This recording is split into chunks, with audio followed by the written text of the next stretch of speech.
तो रद्द करने का काम किया। मैंने, मेरे साथियों ने जब मुझे बताया तो मैंने कहा घबराना मत, परमिशन भी मिलेगी, कार्यक्रम भी होगा और कार्यक्रम भी सफल होगा। ऐसा कार्यक्रम होगा कि दूसरा कोई ऐसा कार्यक्रम कर भी नहीं पाएगा। मुझे आपकी मेहनत से भरोसा। प्यारे साथियों, फिर ये आज का सूरज निकला। 2 दिन से बहुत बारिश हो रही थी, लेकिन बारिश को भी रुकना पड़ा और आपके संघर्ष के सामने सारी ताकतों को झुकना पड़ा और आज आपका परिवर्तन सम्मेलन गोरखपुर में हो रहा है। प्यारे साथियों, ये गोरखपुर से भी मेरा नाता है। ये तुम लोग अगर 500 लोग हट जाओगे और पीछे कहीं हो जाओगे तो ठीक हो जाएगा, तो मैं सबसे देख पाऊंगा और जहां जो बैठे लोग वो भी आगे देख पाएंगे। और अगर जान जानी होगी तो तुमसे नहीं रुकेगी भाई, जान जानी होगी तो चली जाएगी, चिंता मत करो। तुमसे भी कह रहे हैं सरदार जी,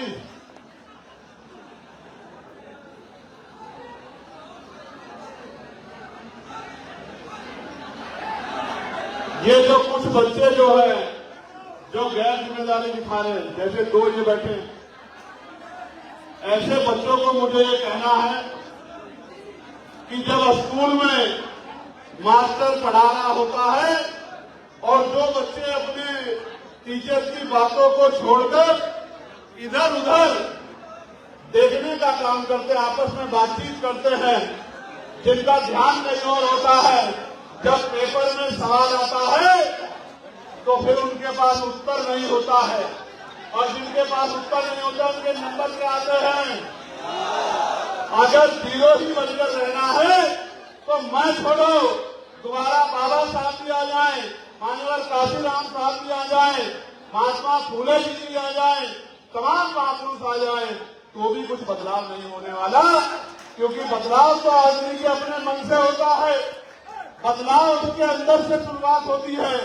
जो समाज गुलामी की बेड़िया, बाबा साहब अम्बेडकर ने कहा था गुलाम को गुलामी का एहसास करा दो, वो अपनी बेड़िया स्वयं काट लेगा।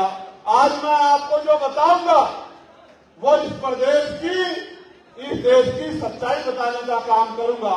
इसलिए मैं आपसे चाहता हूं कि मेरे प्यारे भाइयों, अब आप शांति बनाए और जब मैं आपको समझाने का काम कर रहा हूं तो अपने फोन वोन में रिकॉर्ड करने की बजाय मेरी बात को यहीं से सुने,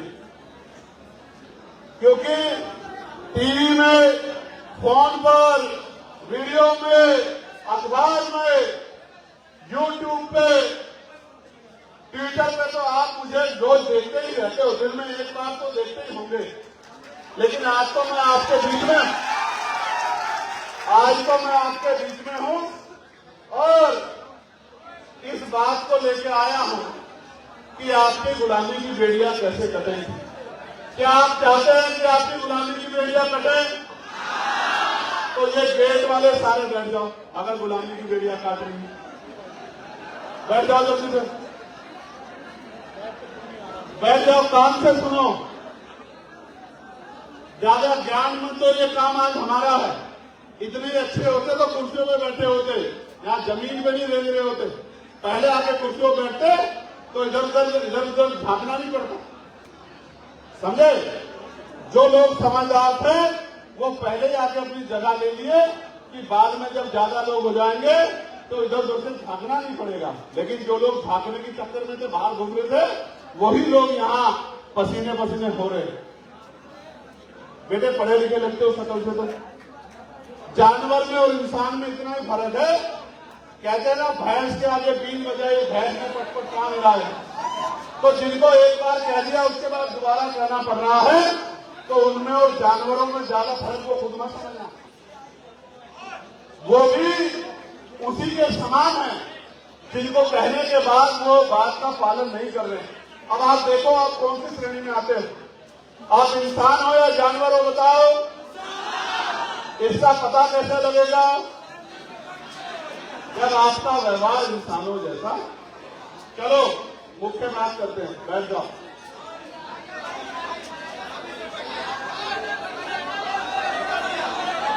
जल्दी बैठो, समय खराब कर रहे हो।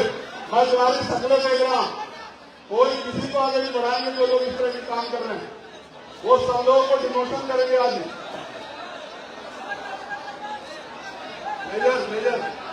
मेजर बहुत धन्यवाद।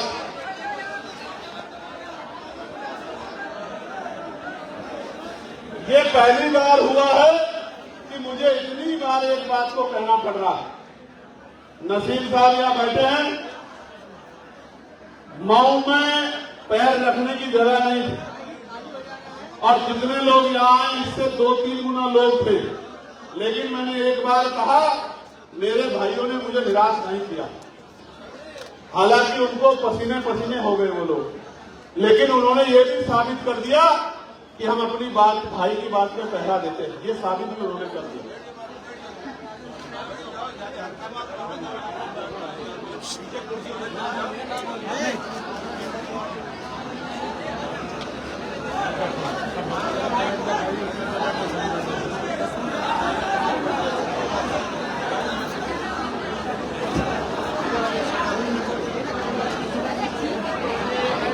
अब बारी गोरखपुर मंडल के लोगों की है आज खुद को साबित करने की। पसीना तो आएगा, हम भी मानते हैं पसीना आएगा,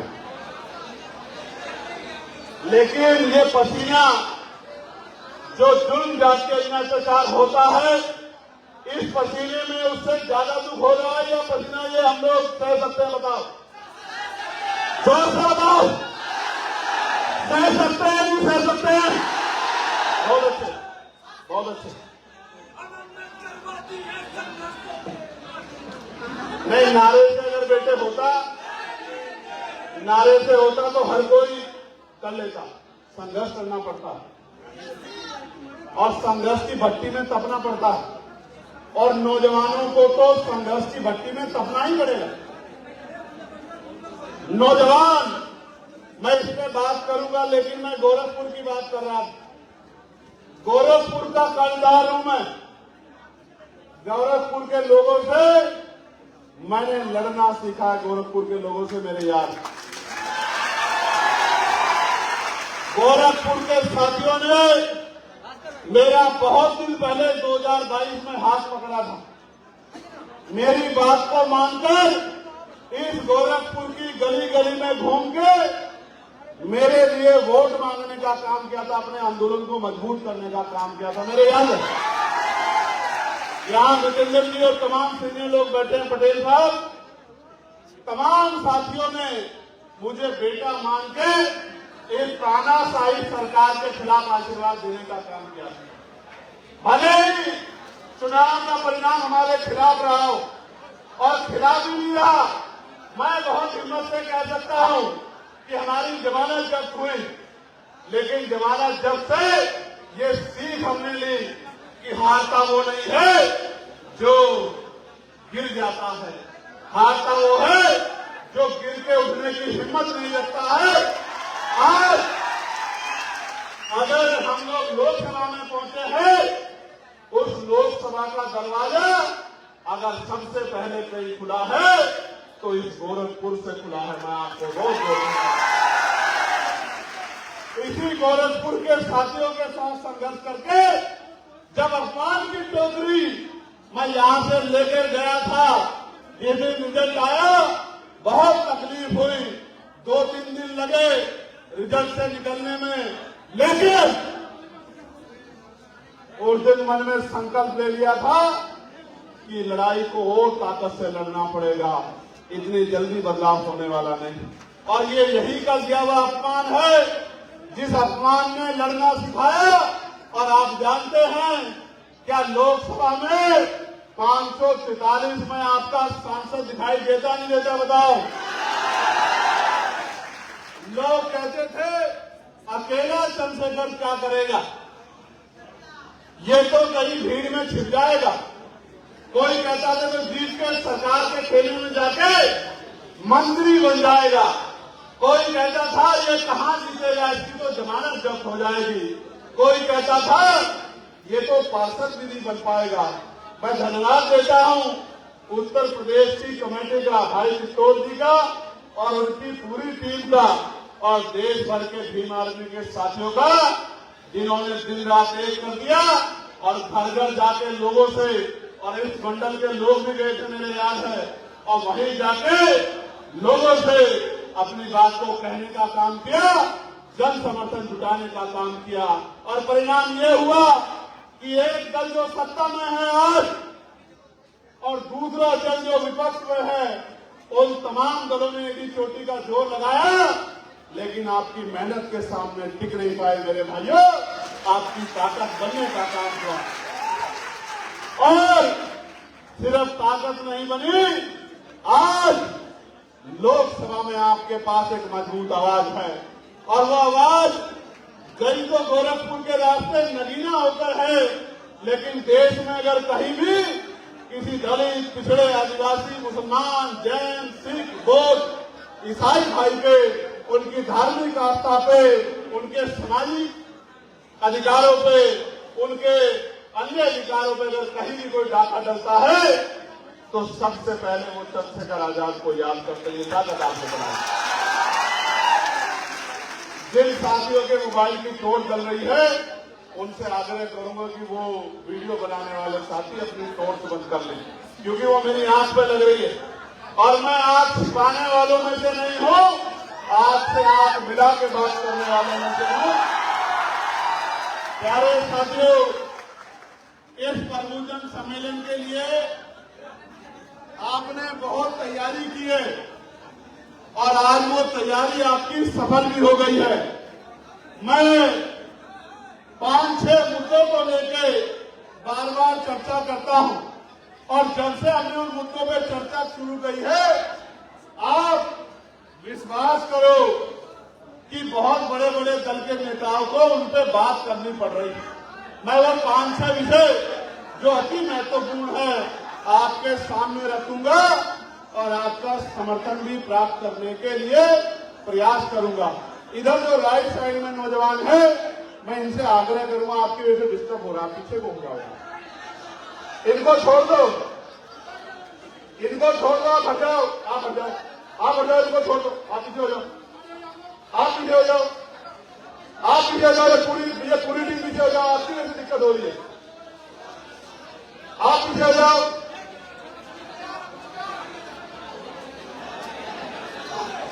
ये पीछे हो जाओ, झंडे वाले साथी ये पीछे हो जाओ, आप हटो, मैं बीच में से हटो, हटो, बिल्कुल हटो, पीछे हो जाओ। व्यवस्था बनाना और व्यवस्था बिगाड़ना, ये तो हमारे हाथ में है। अगर हम चाहेंगे तो किसी को भी कहना नहीं पड़ेगा, व्यवस्था बन जाएगी, और अगर हम बिगाड़ना चाहेंगे तो हर आदमी एक दूसरे को टोकने लगेगा, अव्यवस्था हो जाएगी। ये तो हमारे हाथ में है, ये किसी और के हाथ में नहीं है, ये हमारे हाथ में है। व्यवस्था बनाना, व्यवस्था को संभालना हमारे हाथ में है। इसके लिए हमें किसी और की जरूरत नहीं है। संगठन हमारा, दल हमारा है, शक्ति हमें बनानी है, प्रदर्शन हमें करना है। किसी दूसरे का क्या रोल है इसमें? कोई रोल नहीं। ये हमारी अपनी लड़ाई है और हमारी लड़ाई कौन लड़ेगा? हमें लड़नी पड़ेगी, कोई दूसरा नहीं लड़ेगा। जोर पैदा करो, टांगों में जोर पैदा करो। मैं समझ गया हूं, ये नेपाल के जरिए नशे की बड़ी तस्करी इधर हो रही है गोरखपुर में, इसलिए यहां की जवानी को घून लग गया है।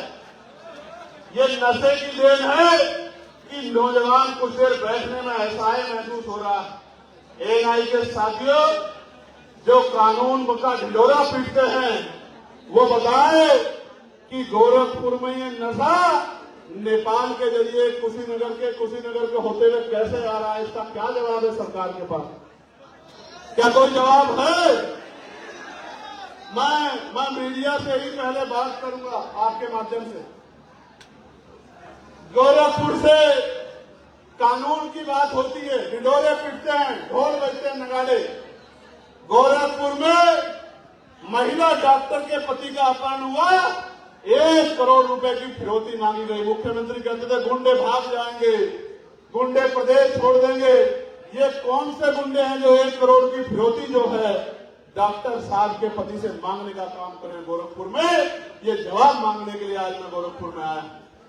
प्यारे साथियों, एक बच्ची, बड़े वादे दावे किए जाते हैं, जो मदरसे से लौट रही थी वो नाले में डूब गई और 100 मीटर बाद उस बच्ची की जो है बॉडी बरामद हुई। ये विकास है उत्तर प्रदेश में, ये विकास है गोरखपुर में। गोरखपुर का जो एरिया है, गोरखनाथ का जो एरिया है, ग्रीन सिटी, कभी वो मुख्य शहर का हिस्सा होता था। आज वहां से बच्चे निकलते हैं स्कूल के, तो जो कपड़े पहन के निकलकर जाते हैं स्कूल तक पहुंचते हुए, इतने कीचड़ के छींटे उन पर होते हैं कि ऐसा नहीं तो पता लगता कि बच्चे स्कूल से आए हैं या खेत से आए हैं। ये विकास है उत्तर प्रदेश में, ये विकास है गौरव जनपद में।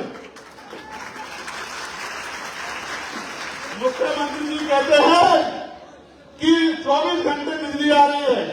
यहीं के अखबार में मैंने पढ़ा, शाहपुर उपकेंद्र पे 16 घंटे तक बिजली नहीं थी और 500 से ज्यादा परिवार बिजली के लिए त्राही कर रहे थे।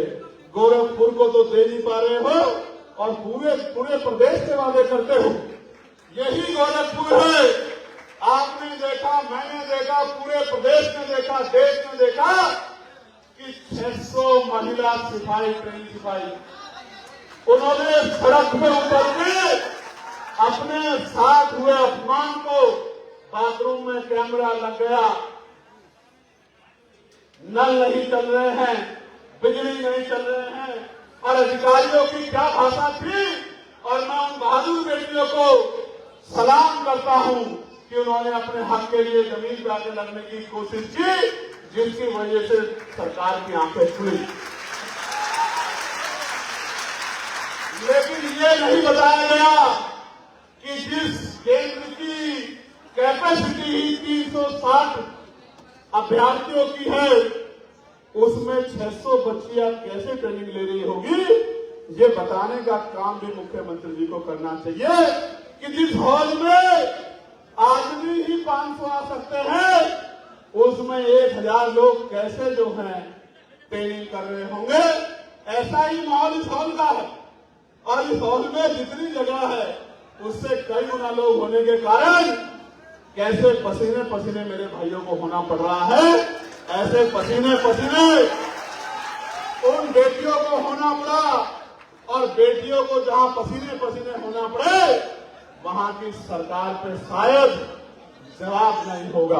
प्यारे साथियों, मुख्यमंत्री जी 2017 में कहते थे सारे गड्ढे भर दिए जाएंगे, सारे गड्ढे, और 2017 से और आज तक ये सरकार गड्ढे तो नहीं भर पाई सड़कों की, जबकि खुद गड्ढों में उतर गई है, ये भी किससे छिपावा नहीं। प्यारे साथियों,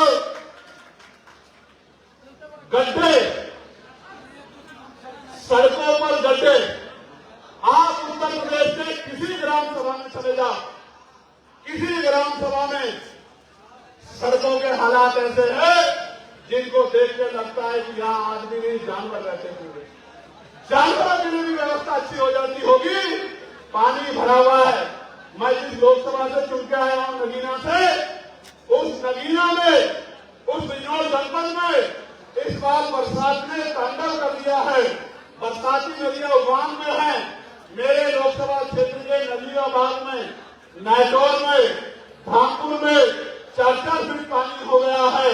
बच्चे घर से बाहर नहीं जा पा रहे हैं, स्कूल बंद हो गए हैं, खाने के लाले पड़ गए हैं, रोजगार ठप हो गया है, एक एक घर में लाखों रुपए का नुकसान हो गया है। और मैं पार्लियामेंट में चिल्लाता रहा कि भाई मेरे क्षेत्र में तटबंध मजबूत करवा दो, मेरे क्षेत्र में उपबंध बनवा दो, लोगों को समस्या होगी, किसानों की फसल बह जाएगी। मगर सोई भी सरकार ने कोई सुध नहीं लिया और उनका खामियाजा गरीब जनता को भुगतना पड़ा। प्यारे साथियों, आपको पता होगा फतेहपुर जनपद में क्या हुआ। फतेहपुर जनपद में अपने राजनीतिक एजेंडे को पूरा करने के लिए भारतीय जनता पार्टी के लोगों ने एक मजार को अन्य धार्मिक स्थल बनाकर और ऐलान यहां मुख्यमंत्री कहते हैं कि ऐलान कोई कर नहीं सकता, गुंडे प्रदेश पलायन कर गए हैं। ऐलान करके पुलिस की मौजूदगी में उस मजार को तोड़ने का काम किया और जिनको कहते हैं प्रधानमंत्री जी के कपड़ों से पता लगा लो, आप कपड़ों से नहीं उनके पदों से पता लगा लो कि वो आपकी पार्टी के लोग हैं या नहीं। इसलिए किया गया, इस बात को भी समझो कि आप रोटी, कपड़ा, मकान, रोजगार, शिक्षा, चिकित्सा, किसानों की आमदनी, खाद, यूरिया, डीएपी में बात ना करो। आप रोजगार न मांगो, आप अपने बच्चों के लिए अच्छे स्कूल न मांगो। इसलिए जानबूझ के षड्यंत्र करके प्रदेश का माहौल खराब करने के लिए सत्ता पोषित गुंडों ने फतेहपुर में उस मजार को जो है तोड़ने का काम किया, माहौल खराब करने का काम किया। मैं मुख्यमंत्री से पूछना चाहता हूं, क्या इन हुड़दंगियों पे, इन गुंडों पे एनएसए के थ्रू कार्रवाई होगी या नहीं होगी, ये बताने का काम करें मुख्यमंत्री जी। प्यारे साथियों, आपको याद होगा उत्तर प्रदेश की सरकार ने 27,000 स्कूल बंद करने का फैसला लिया। याद है नहीं याद है? जब लोकसभा चली लगातार स्कूल बंद हो रहे थे। मैंने उन्नाव का डाटा दिया, लखनऊ का डेटा दिया, मैंने मऊ का डेटा दिया, लखनऊ देहात का डेटा दिया कि कहीं 300 स्कूल बंद, कहीं 200 स्कूल बंद, कहीं 400 स्कूल बंद। और जब पार्लियामेंट चली तो मैंने लोकसभा में पूछने का काम किया और तख्ती लेके प्रोटेस्ट करने का काम किया। देखा था नहीं देखा था?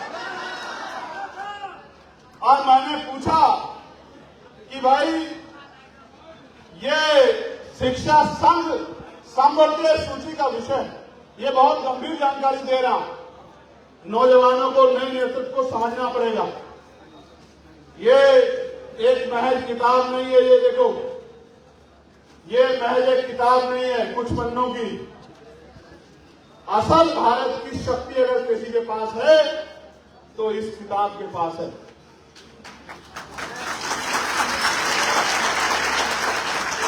ये जो लोग कहते हैं कि हमें संविधान की रक्षा करनी है, मैं आज इस मंच से कहना चाहता हूं, संविधान इतना ताकतवर है कि वो हमारी रक्षा करता है।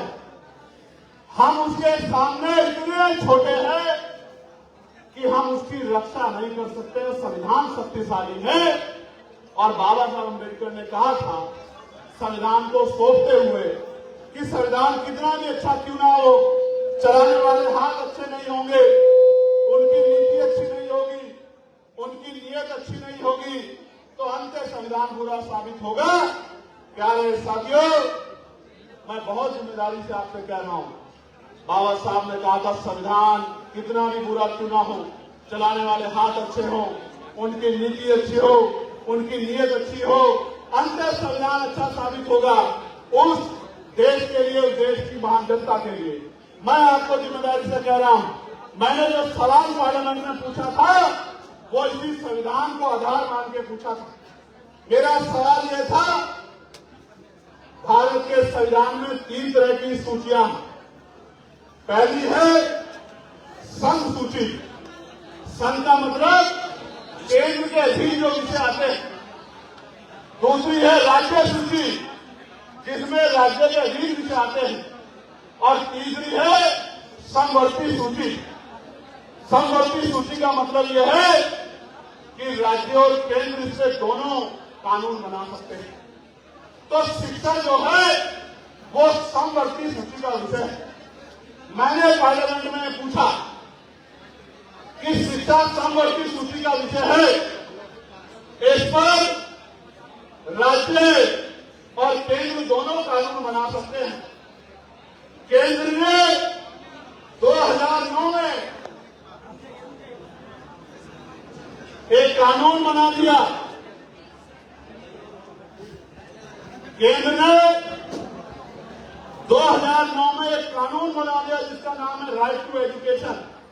क्या क्या कानून बनाया? जोर से बोलो, राइट टू एजुकेशन, यानी कि शिक्षा का अधिकार। और वो कानून ये कहता है कि 1 किलोमीटर के अंदर से ज्यादा स्कूल नहीं होना चाहिए। समझे?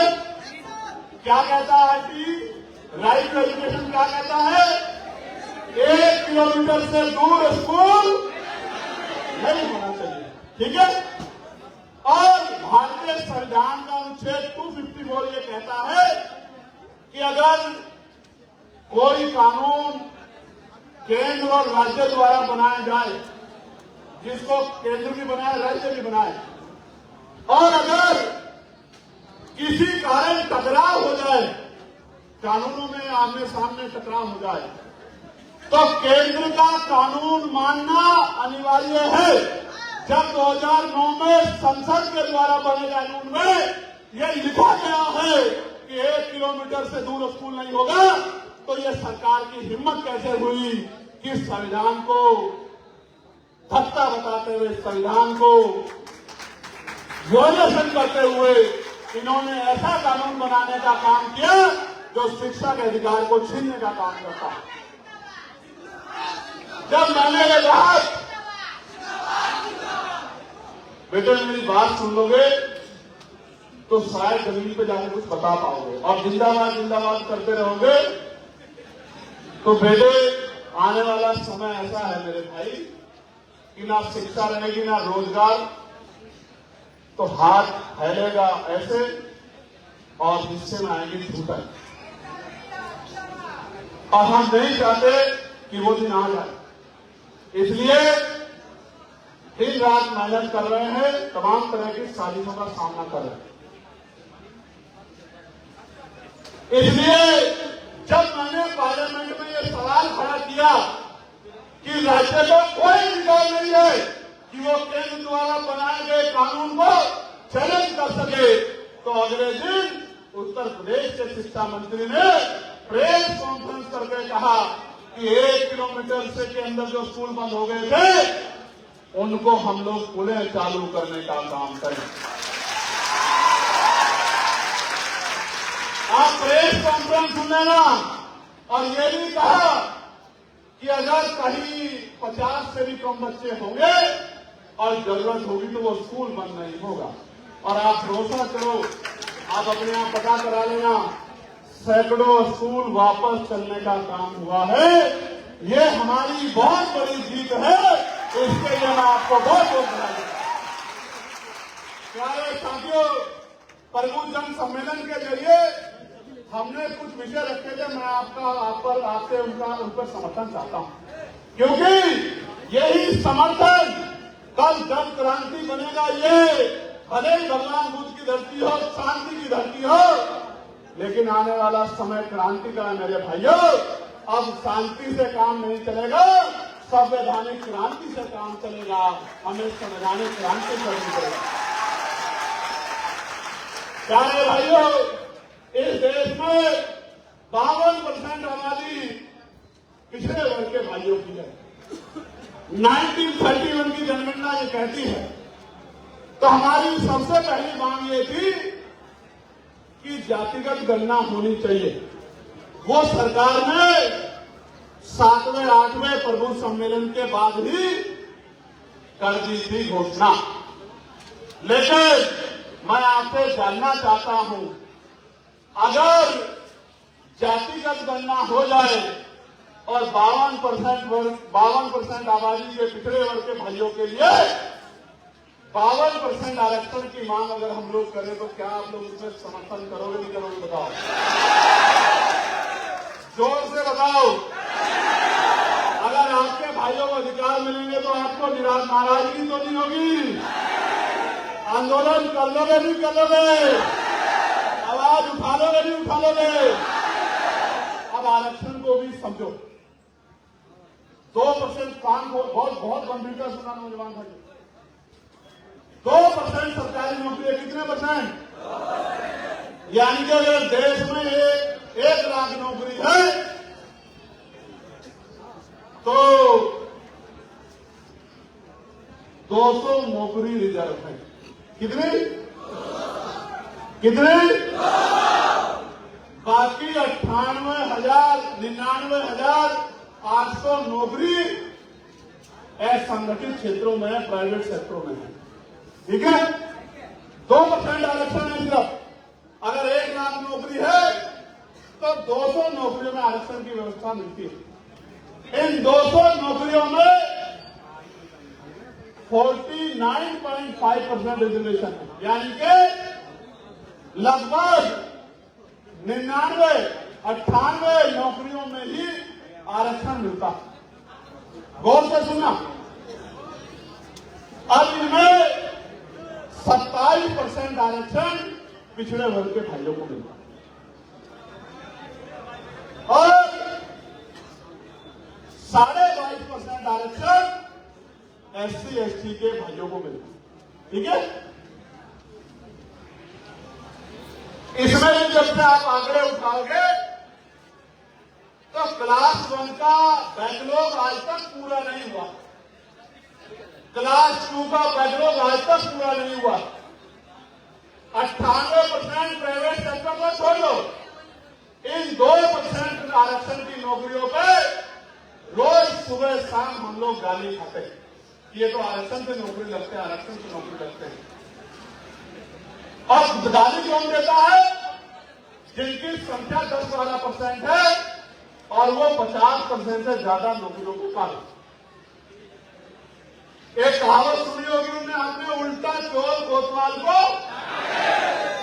जिसने चोरी की है उसका भेद ना खुल जाए। इसलिए इस देश में किसी सरकार की हिम्मत नहीं पड़ी कि वो जातिगत गणना कराए। और मैं ये नहीं कह रहा हूं कि जातिगत सिर्फ गणना कराई जाए, हमारी मांग ये है कि उसके आर्थिक आंकड़े भी जारी हैं। कैसे? किसके पास नौकरी है सरकारी, किसके पास प्राइवेट नौकरी है, किसके पास जमीन है, किसके बैंक अकाउंट में कितना पैसा है, किसके पास 4 पहियों की गाड़ी है, किसके पास 2 पहियों की गाड़ी है, किसके पास पक्का मकान है, किसके पास पक्की दुकान है, किसके पास खेती योग्य जमीन है, और कौन ऐसा है जो फुटपाथ पे सो रहा है, कौन ऐसा है जो धार्मिक स्थलों के बाहर हाथ फैला के भीख मांग रहा है, कौन ऐसा है जो भूखे पेट सो रहा है, और कौन ऐसा है जिसको रोज मार पीट कर उसकी इच्छा के विरुद्ध उसको अन्याय का सामना करना पड़ रहा है। कौन ऐसा जिसपे ट्रैक्टर है, कौन ऐसा जिसपे साइकिल है, और कौन ऐसा है जिसके लोग रात को 2 रोटी में से आधी रोटी तोड़कर अपने पेट पर पानी पी के हाथ करके सोते। ये जानना बहुत जरूरी है। इस बात का पता लगेगा तभी सोए समाज में क्रांति की लहर दौड़ेगी। इसलिए जातिगत गणना हो, उसके आर्थिक आंकड़े जारी हो, और जब आर्थिक आंकड़े जारी हो जाए, गणना हो जाए, तो जिसकी जितनी संख्या भारी उसकी उतनी हिस्सेदारी उसको मिलनी चाहिए। प्यारे साथियों, आपने सुना होगा पार्लियामेंट में मैं एक बिल लेकर आया था। उस बिल में मैंने मांग की थी, वो मांग आपने पता नहीं सुनी थी या नहीं सुनी थी, या उस पर गौर किया था नहीं किया था। वो मांग ये थी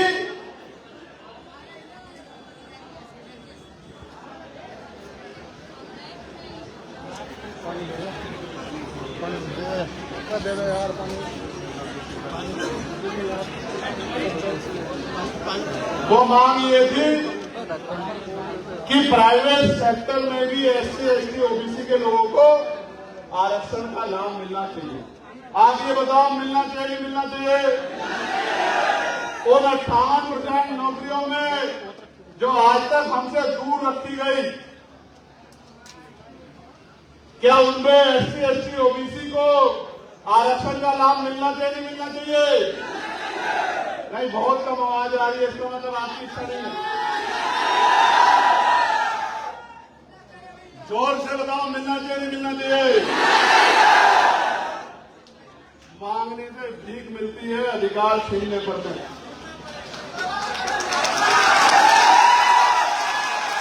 तो हमने मांग उठाई है कि प्राइवेट सेक्टर में भी एससी, एसटी, ओबीसी को आरक्षण का लाभ मिलना चाहिए। क्या आप सहमत हैं?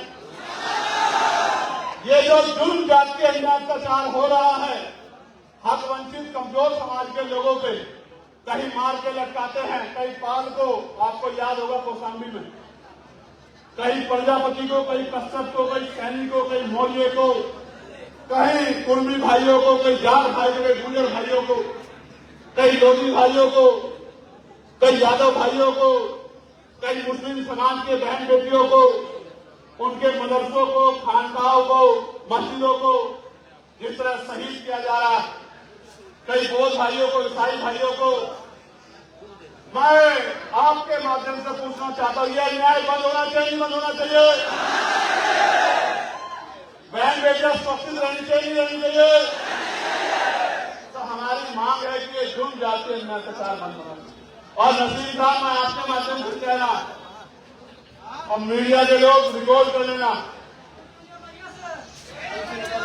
और आप भी सब तक पहुंचा देना, जिस दिन आजाद समाज पार्टी ताकत में आएगी, सभी धर्मों का सम्मान होगा। और मुस्लिम भाइयों को कहना चाहता हूं, मुस्लिम भाइयों को कहना चाहता हूं, आपकी मस्जिदों को, खानकाहों को, आपके मदरसों को, आपके धार्मिक स्थलों को किसी गुंडे को छूने नहीं दिया जाएगा, ये वादा दिलाता हूं। ये बात इसलिए कह रहा हूं कि आप ही बहुजन समाज का बहुत बड़ा हिस्सा हो।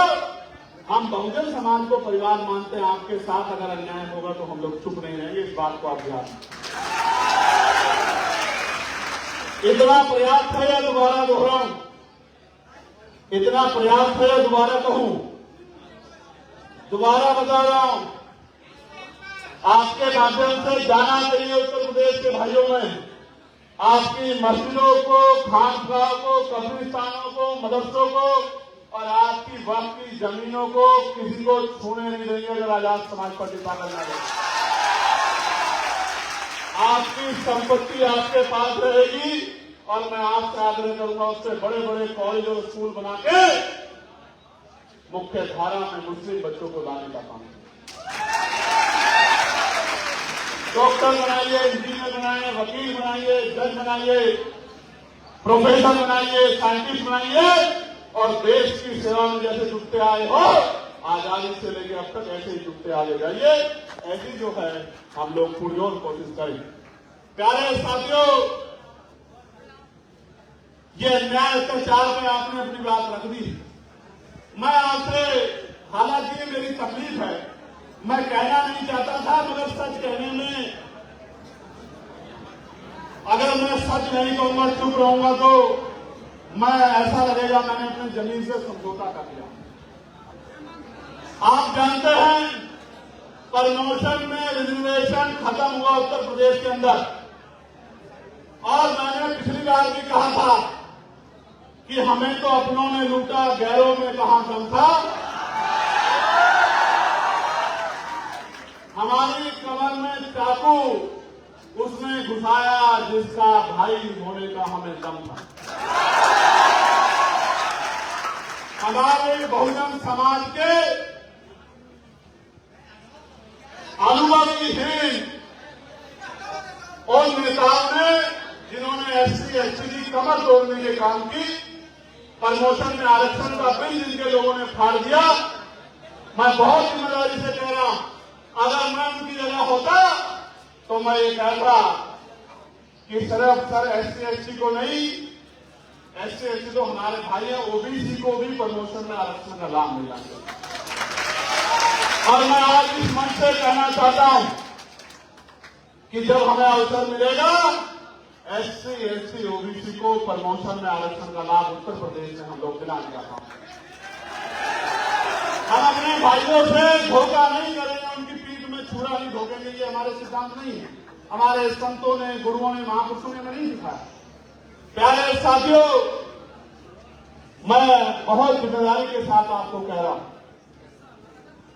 आजकल चर्चा चल रही है एसआईआर पे चर्चा चल रही है कि एसआईआर के जरिए वोटों की चोरी हो रही है। आप देख रहे हो, नहीं देख रहे हो? अभी एक आंदोलन था एसआईआर पे दिल्ली में। मेरा पहले से कार्यक्रम झारखंड के मुख्यमंत्री हेमंत सोरेन जी के पिताजी जननायक शिबू सोरेन जी जो इस दुनिया में नहीं है, उनके घर का कार्यक्रम झारखंड में लगा हुआ था। मैं उसमें नहीं जा पाया। तो जो लोग ये कहते हैं कि चंद्रशेखर अकेले क्या करेंगे, उनकी पार्टी के सब लोग कह रहे हैं कि चंद्रशेखर इसमें शामिल क्यों नहीं। मैं आपको बता देना चाहता हूं, आजाद समाज पार्टी भीम आर्मी संघर्ष का दूसरा नाम है। मैं चैलेंज करके कहता हूं, उत्तर प्रदेश में देश का कोई दल हमसे मुकाबला कर ले, जितने लोग वो दिल्ली में आंदोलन में जुटा सकता है, उसके कांटे की टक्कर के लोग ये आजाद समाज पार्टी भी मांगते हैं। लेकिन आप भी जानते हो कि इस आदमी को रोका नहीं जा सकता है, तो इसके खिलाफ षड्यंत्र साजिश की जा सकती है। इसलिए आप इस तरह का प्रचार कर रहे हो। मैं आपको दावत देता हूं, हम हर दिन आंदोलन करते हैं। आजाद समाज पार्टी किसी का पिछलक्कू बनने के लिए हम लोगों ने नहीं बनाई।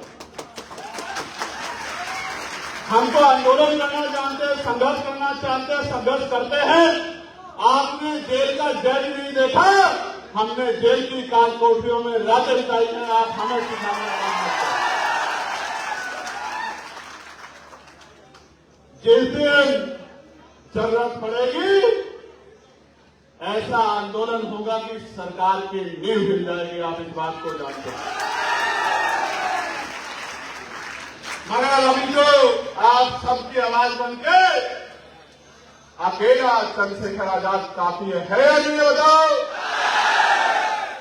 तो इसलिए मैं ये कहना चाहता हूं कि आजाद समाज पार्टी नाम का यह दल स्वाभिमान सम्मान की लड़ाई लड़ने के लिए बनाया, किसी के पीछे खड़े होने के लिए नहीं बनाया। इन गरीबों, कमजोरों, किसानों, नौजवानों और संघर्षशील लोगों को मुख्य धारा में लाने के लिए बनाया है, किसी का पिछले को बनाने के लिए नहीं बनाया है। आने वाला कल इन गरीब के बेटों का है। अब अमीर ज्यादा दिन इनको रोक नहीं पाएंगे कुर्सियों से। आने वाला कल गरीबों का है, आजाद समाज पार्टी का है, नौजवानों का है, उनका है जो सड़कों पर संघर्ष कर रहे हैं। प्यारे साथियों, एक आखिरी मांग ये है। कुछ दिन पहले विपक्ष कह रहा था कि ईवीएम से वोटों की चोरी हो रही है, और अब वो एसआईआर पे टिका हुआ है। एसआईआर पे ही हम उनके साथ खड़े हैं। मगर मैं ये आपसे पूछना चाहता हूं कि आप चाहते हैं ईवीएम से चुनाव हो? ईवीएम से चुनाव हो? तो सवाल यह है, अगर आप चाहते हैं ईवीएम से चुनाव हो तो हाथ खड़ा कर लेना। आप चाहते हैं ईवीएम से चुनाव हो? नहीं, गौर से सुन लो। अगर चाहते हो तो हाथ खड़ा करना, और अगर नहीं चाहते हो तो हाथ को अपनी जगह रहने देना। ऐसे हिलाने की जरूरत नहीं। ये ऐसे हाथ हिलाने का काम तो पिछले 75 साल से लोकतंत्र में आपके साथ हो ही रहा। आप चाहते हो ईवीएम से चुनाव हो?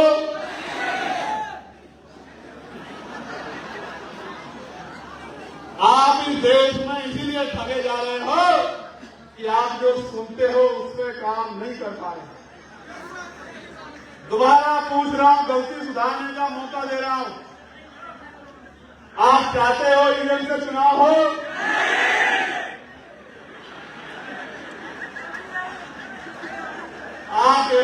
नहीं हंस रहे हो, आप खुद पे हंस रहे हो। अगर आप अपने अंदर राजनीतिक सूर पैदा कर लो, आप राजनीतिक चेतना अपने अंदर पैदा कर लो, तो लोकतंत्र का मतलब है जिनका वोट होगा उनका राज होगा, तो फिर आपको जुल्म जाके अपना अत्याचार नहीं सहना पड़ेगा। आज आप इस भाई पे हंस पड़े, लेकिन आप कौन सा अच्छा काम कर रहे हो अपने अंदर झांक के देखो मेरे भाइयों। अभी मैं आपके सामने कुछ बातें रखूंगा, अपने मन से जवाब मांगना। मैं दोबारा पूछ रहा हूं, जो लोग चाहते हैं ईवीएम से चुनाव हो वो हाथ ऊपर उठाएं, और जो लोग नहीं चाहते वो हाथ नीचे रखें। ईवीएम से चुनाव होना चाहिए क्या? ठीक है, अभी कुछ लोग आप लोग तैयार हो गए हो, एक दो अभी बेचारे समझदार नहीं बने। मैं ये पूछना चाहता हूं कि बैलेट पेपर से चुनाव होना चाहिए क्या? तो जो चाहते हैं बैलेट पेपर से चुनाव हो, वो एक बार अपनी जगह पे बैठे बैठे हाथ खड़ा करके दिखा दो, नीचे कर दो। बेटे खड़े होने को नहीं कह रहा हूं, मैंने कहा ना कि आदमी में और जानवर में थोड़ा सा फर्क है। बस आदमी को एक बार के बाद समझ आ जाती है। अब आप तो समझ गए हो। प्यारे साथियों, बैलेट पेपर से चुनाव होना चाहिए ना? इसलिए पूछ रहा हूं कि जब बैलेट पेपर को लेके बड़ा आंदोलन करूंगा, आप लोग आ जाओगे नहीं आ जाओगे? बहुत अच्छी बात। प्यारे साथियों, बैलेट पेपर से तो चुनाव हो जाना चाहिए, लेकिन वोट की रक्षा कैसे हो?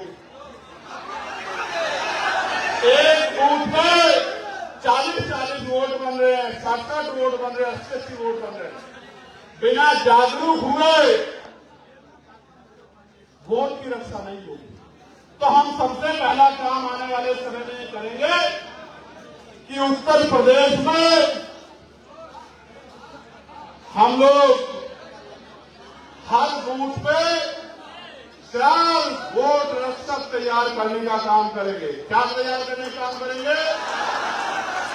पहले सुन लो, भारत उत्तर प्रदेश के अंदर 1,62,462 बूथ है। कितने हैं?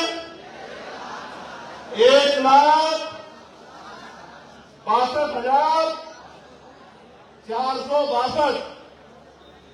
और हम लोग कम से कम 2 और उनके अल्टरनेट पे कम से कम 2 और, यानी कि लगभग 3,24,924 वोट रक्षक यानी के वोट वॉरियर तैयार करने का काम करेंगे। ये हमारा लक्ष्य है अगले 4 महीने के अंदर। उनका काम होगा कि वो वोट की वैल्यू को घर घर तक समझाने का काम करेंगे, और हमारी वोट को कोई लूट ना ले, कोई कटवा ना दे, कोई विरोधी एक गलत वोट ना बनवा दे, वो उस वोट की सुरक्षा करने का काम करेंगे। क्या नाम बताया मैंने आपको? वोट रक्षक। जोर से बताओ।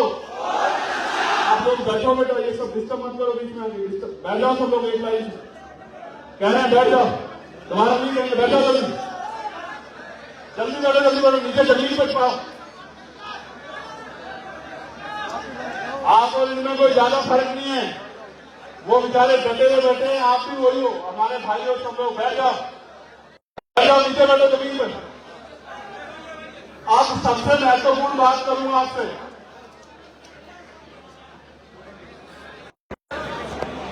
3,24,924 वोट वॉरियर जो है वो आपके बीच में से ही बनेंगे। आपकी जिम्मेदारी है जिस बूथ पे आप रहते हैं उस बूथ पे 4 ऐसे नौजवान पढ़े लिखे जो बाबा साहब अम्बेडकर के मिशन से कुर्बान होना चाहते हैं।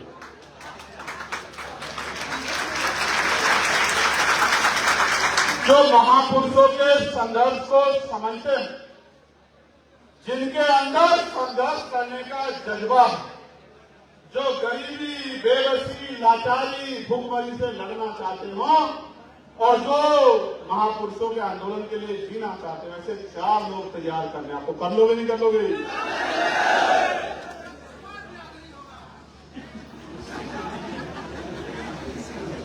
प्यारे साथियों, अब मैं आपसे जो महत्वपूर्ण बात करने वाला हूं उस पर आपको गौर करना। मैं आपसे कुछ मांगने आया हूं, मेरी मदद करोगे नहीं करोगे? हालांकि आप हमेशा ही करते हैं।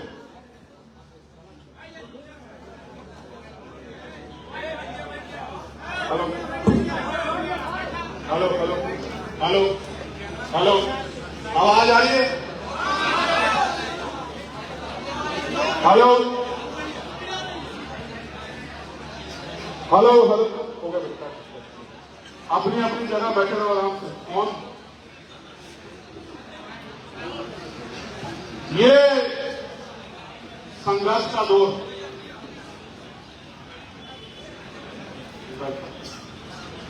मीडिया से तुम बता आपको कुछ टाइम को प्राप्त करा बैठे कर रहे भाई, समझना। आपकी एक आदमी को, एक दीदी को जगह दे दो, लोग को एक नौजवानी से बैठे।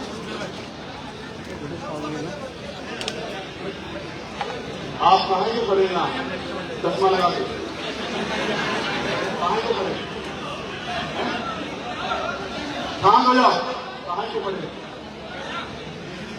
तो नीचे बैठ के देखो, आपको शांत क्यों कर रहे हो जब सबको बैठ गए? फैन तो असल में फैन वो है जो मेरी बात को मानता है। वो बिल्कुल फैन नहीं है जो चश्मा लगा के फोटो खींचने में इंटरेस्टेड है और मेरी बात को सुनने में कम इंटरेस्ट है। वो तो मुझे यही शक होगा कि वो हमारा आदमी है या नहीं। बैठो नीचे, बैठो नीचे, बैठो नीचे, बैठो। आप खड़े हो, आप खड़े हो, आप बैठो।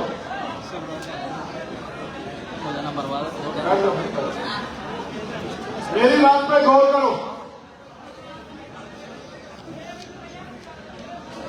देश की आजादी में नौजवान लोगों ने सबसे बड़ा रोल अदा किया नहीं किया?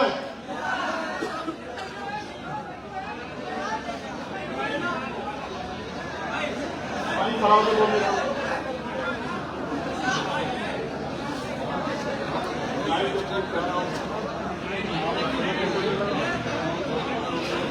देश की आजादी में सबसे बड़ा योगदान नौजवानों का है, ठीक है? और नौजवानों की उम्र के बारे में भी थोड़ा थोड़ा बता देता हूं। शहीद करतार सिंह सराता 19 साल के थे। कितने साल के? 19 साल के। शहीद आजम सरदार भगत सिंह 23 साल के थे। कितने साल के? 23 साल।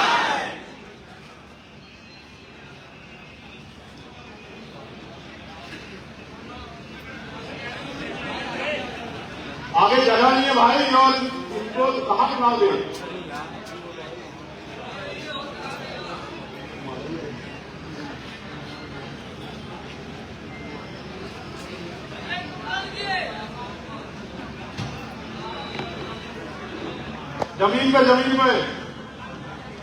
जमीन पे तुमसे अच्छा तो वो पीछे वाला जिसको लेके आए, जिसको कुदरत ने दोनों पैर कमजोर किए हैं, तुमसे पहले बैठ गया, तुम्हारी तरफ से बहस नहीं की उसके साथ। देखो तुम्हारे पीछे बैठा, देखो ये बैठ गया नहीं बैठ गया, आपकी तरफ सवाल नहीं किया उसने। वो मेरा सच्चा सिपाही, समझे?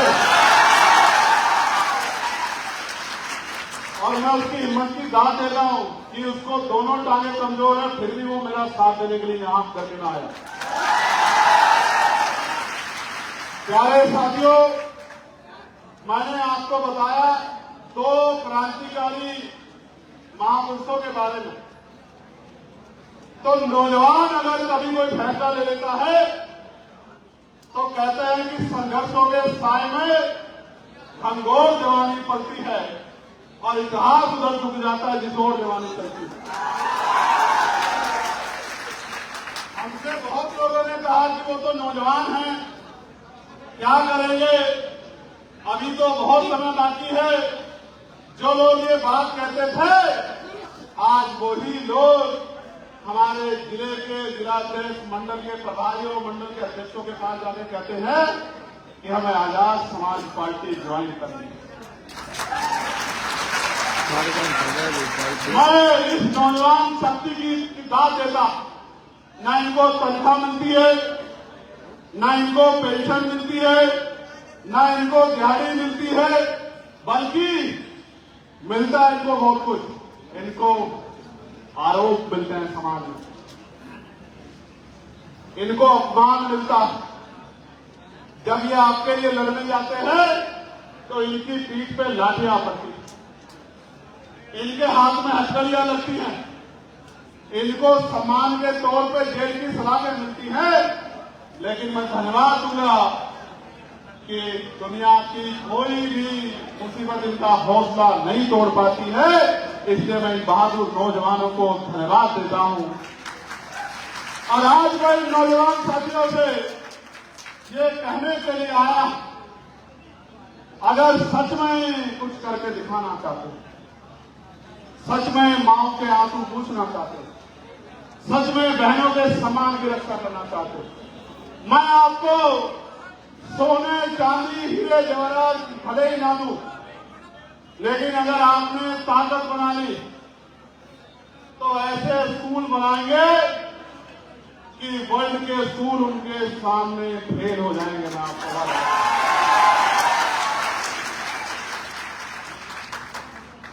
प्राइवेट स्कूल के टीचर आपके गवर्नमेंट स्कूल के टीचर से ट्यूशन लेंगे।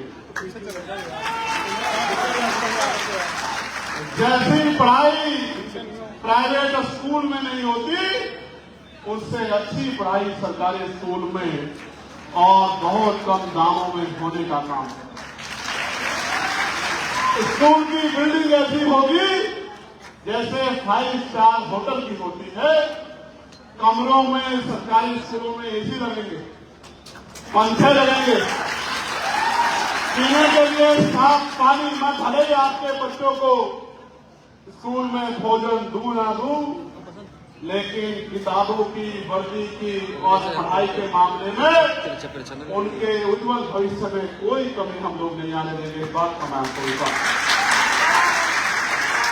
भले ही मैं आपको बहुत कुछ दे ना पाऊं, लेकिन अगर आपने ताकत बना ली तो आपकी ताकत से ऐसे सरकारी हॉस्पिटल बनेंगे और उसमें इतनी अच्छी सुविधाएं आएंगी कि प्राइवेट हॉस्पिटल के डॉक्टर भी खुद बीमार होने पे या अपने बच्चों के बीमार होने पे, हालांकि मैं कुदरत से प्रार्थना करता हूं वो बीमार ना हो, वो सरकारी स्कूलों, सरकारी अस्पतालों की तरफ भागा करेंगे। इस बात का मैं आपको विश्वास दिलाता हूं। डॉक्टर भी होंगे, पूरा स्टाफ भी होगा,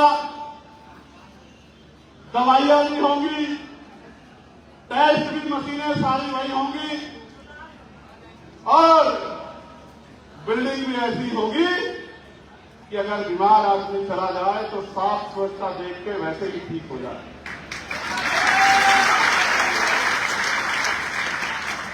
मैं जिंदा तो मरे हुए व्यक्ति को नहीं कर सकता, लेकिन आपके दल के, आपके संघर्ष से ये विश्वास दिलाना चाहता हूं कि किसी गुंडे की सामंती की हिम्मत नहीं होगी कि किसी गरीब की जमीन, उसकी बेटी, उसके स्वाभिमान की तरफ कोई आंख उठा के देख ले। इस बात का मैं आपको विश्वास दिलाऊं।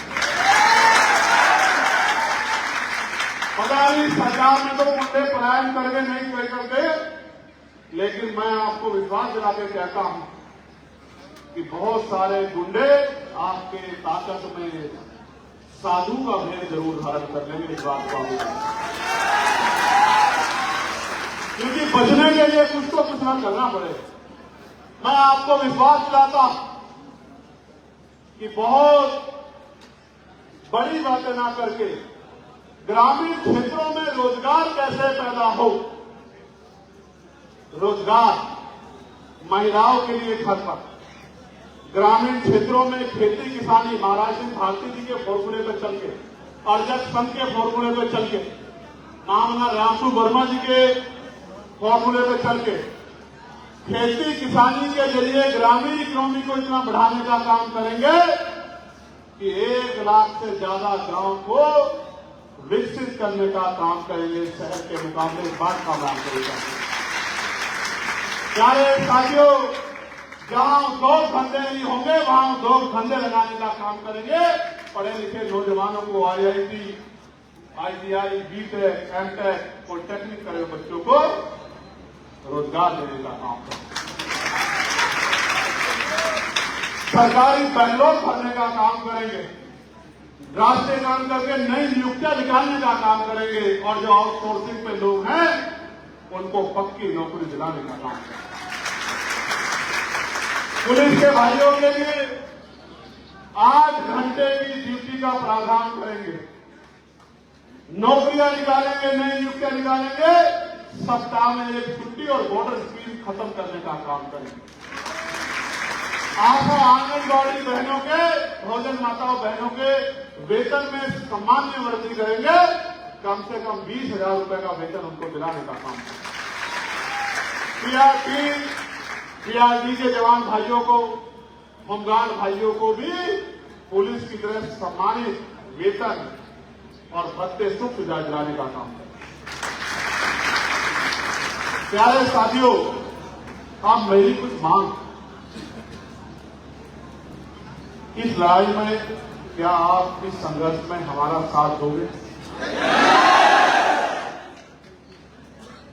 चप्पलें घिसनी पड़ेगी, अन्याय का सामना करना पड़ेगा, आरोप लगेंगे, साजिशें होंगी, मुसीबतें आएंगी, अधिकार मांगने से नहीं मिलते, लाठी खानी पड़ेगी, जेल भी जाना पड़ सकता है। तैयार हो, तैयार हो, तैयार हो तो फिर गौर करो कि क्या करना। मेरा आधा घंटा आपको बिठाने में गया नहीं गया? मौका नहीं देना है कि कोई तुमसे सवाल करेगी बैठ जाओ। अनुशासन बनाना। एक बात, दुश्मन आपके आंदोलन को कमजोर करने के लिए आपको भड़काने का काम करेगा। किसी भी कीमत पे कानून को अपने हाथ में, दुश्मन के जाल में नहीं फंसना है। जो दुश्मन के जाल में फंस जाता है उसको समझदार नहीं कहते, उसको बेवकूफ कहते ना। दुश्मन के साजिश में नहीं फंसना, अपने पुलिस के भाइयों को नहीं करना। उनकी मजबूरी है आपको डराना, धमकाना, लाठी से पीट भी देना, लेकिन समझना है कि पुलिस सरकार की होती है। जो आज आप लाठी चला रहे हैं, कल वो आपकी राह में फूल भी फेंकने का काम करेंगे। मेरी बात प्यारे साथियों, अपने गांव में लौटना, ये चिंता नहीं करनी इस बैनर पे मेरा फोटो खाना नहीं, ये चिंता नहीं करनी। जो बैनर पे फोटो की, कुर्सी की चिंता करेगा वो समाज की चिंता नहीं कर पाएगा। इसलिए आप मेरी बात पर गौर करो। आगे 2027 में लगभग